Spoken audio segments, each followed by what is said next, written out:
Ini semacam support system untuk membuka sebuah skema atau sistem distribusi di internal warga NU untuk yang ekonomi rakyat tadi, sehingga produk UMKM bisa masuk ke sini.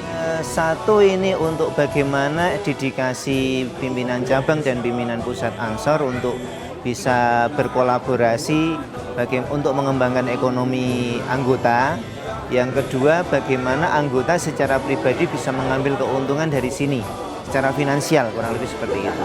Yang harapannya nanti ketika semua sudah berjalan, organisasi baik itu pimpinan cabang maupun pimpinan pusat bisa mengambil keuntungan secara finansial juga dari sini gitu. Saya sampaikan bahwa ini adalah hal yang sangat luar biasa. Bicara dari Ansor adalah bagian keluarga besar Nahdlatul Ulama. Tetapi dalam sejarahnya Nahdlatul Ulama, kita tahu di tahun 1918 itu ada yang namanya Nahdlatul Tujar atau NT. Nah, NT ini adalah bagian dari proses penguatan dalam ekonomi kerakyatan. Ini adalah salah satu mengembalikan sejarah penguatan keluarga besar Nahdlatul Ulama dengan sejarah yang tidak dilupakan atau Nahdlatul Tujar itu. Dan ini pendirinya adalah Kiai Hasyim Asy'ari, kemudian Haji Abdullah Wahab, juga Haji Bisri. Nah, ini yang segala sesuatunya masyarakat NU khususnya, termasuk pemuda-pemuda Ansor ini, seharusnya akan lebih paham tentang itu. Maka saat kita kembali pada penguatan sejarah dan ekonomi kerakyatan yang juga dibangun di awal sebelum Nahdlatul Ulama, yang dibangun tokoh-tokoh besar Nahdlatul Ulama, kita kembali ke itu, makanya perkuat diri dengan kekuatan ekonomi. Kan gitu. Saat kekuatan ekonomi ini kuat, terutama dalam satu bagian wadah keluarga besar pemuda Ansor ini, nah, perkuat diri, maka kita bicara untuk membangun negeri.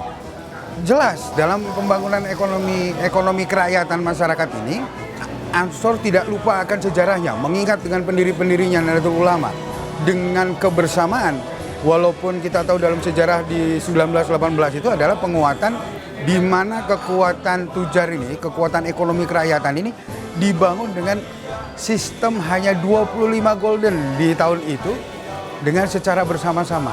Nah, sekarang ini bagaimana kekuatan pemuda Ansor ini paling tidak dari Ansor sendiri menjadi kuat, lingkungan sekitar keluarga masyarakat Ansor sendiri, dan jejaring Ansor terutama yang terbesar adalah Nahdlatul Ulama.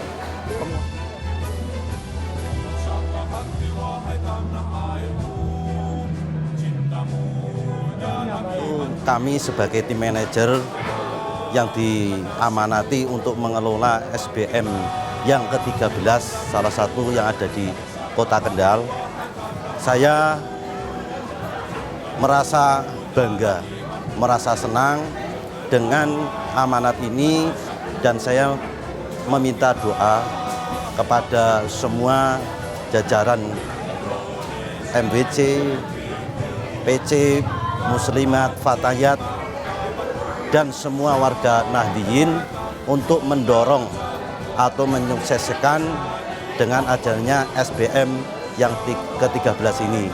Harapannya itu setelah kita buka SBM, masyarakat harus respon. Dan yang kedua, marketing harus benar-benar dikuatkan supaya ini tidak cukup hanya mukodimah saja, tapi insya Allah secara substansi, secara esensi akan lebih maju kaitan perekonomian, khususnya di banomnya NU, yaitu Ansor itu sendiri. Melalui Ansor Retail Sahabat Boom 13 ini, semoga menjadikan satu inspirasi dalam rangka mempersatukan para pemuda Ansor. Dan kembali ke saya sebagai wakil dari daerah saya, mestinya insya Allah saya siap mendukung penuh, dan semoga Sahabat Boom Retail ini bisa menjadi contoh perekonomian di wilayah kami, Landungan, Paguyung, Sukorejo, dan Patean khususnya.